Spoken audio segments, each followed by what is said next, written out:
साल 2024 के लोकसभा चुनावों से पहले एनडीए और इंडिया की तस्वीर साफ हो गई है।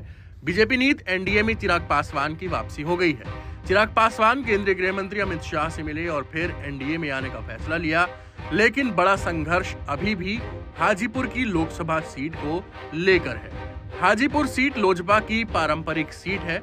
इस सीट से फिलहाल रामविलास पासवान के भाई और चिराग के चाचा पशुपति पारस सांसद हैं, लेकिन अब चिराग इस सीट पर दावा ठोक रहे हैं। मोदी के हनुमान चिराग पासवान एक बार फिर से एनडीए गठबंधन का हिस्सा बन गए हैं। भारतीय जनता पार्टी से गलबहियां करने से पहले चिराग पासवान ने 6 लोकसभा सीट और 1 राज्यसभा सीट का दावा भी किया है।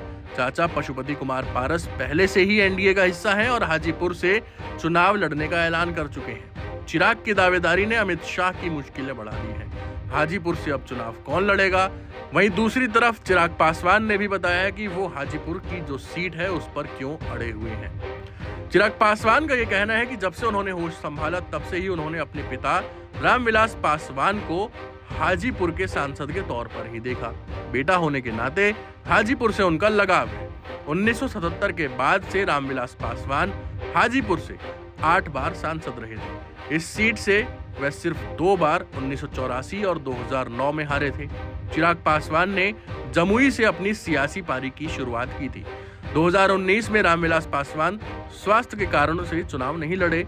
वे राज्यसभा के माध्यम से संसद पहुंचे थे। पशुपति पारस लोजपा के बंगला वाले सिंबल के साथ हाजीपुर से चुनाव लड़े और जीत गए। चिराग ने भी जमुई से जीत दर्ज की थी। चाचा भतीजे के मतभेद के बाद लोजपा टूटी और उत्तराधिकार की लड़ाई शुरू हुई थी। जेडीयू से गठबंधन के मोह में बीजेपी ने चिराग का साथ नहीं दिया। पशुपति पारस केंद्र में मंत्री बन गए।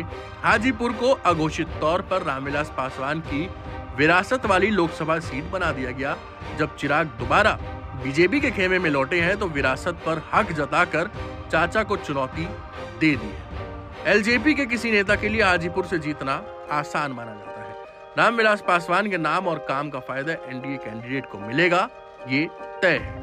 पटना से सटे हाजीपुर में रामविलास पासवान ने विकास के कई काम करवाए थे, जिसे लोग आज भी याद रखते हैं। साल 1994 में उनके प्रयासों से central institute of plastic engineering and technology यहाँ स्थापित हुई।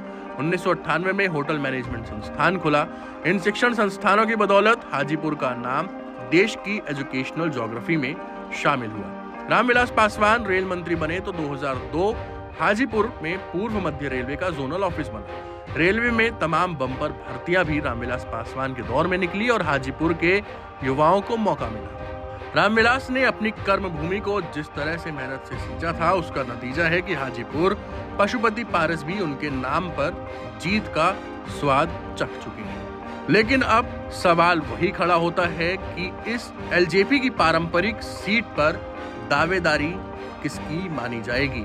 रामविलास पासवान के भाई पशुपति पारस की या उनके बेटे चिराग पासवान की? ये फैसला आने वाले वक्त में साफ हो जाएगा कि वो सीट किसे मिलती है और क्या चिराग पासवान को एनडीए की तरफ से 6 लोकसभा की सीटें और 1 राज्यसभा की सीट मिलती है या नहीं।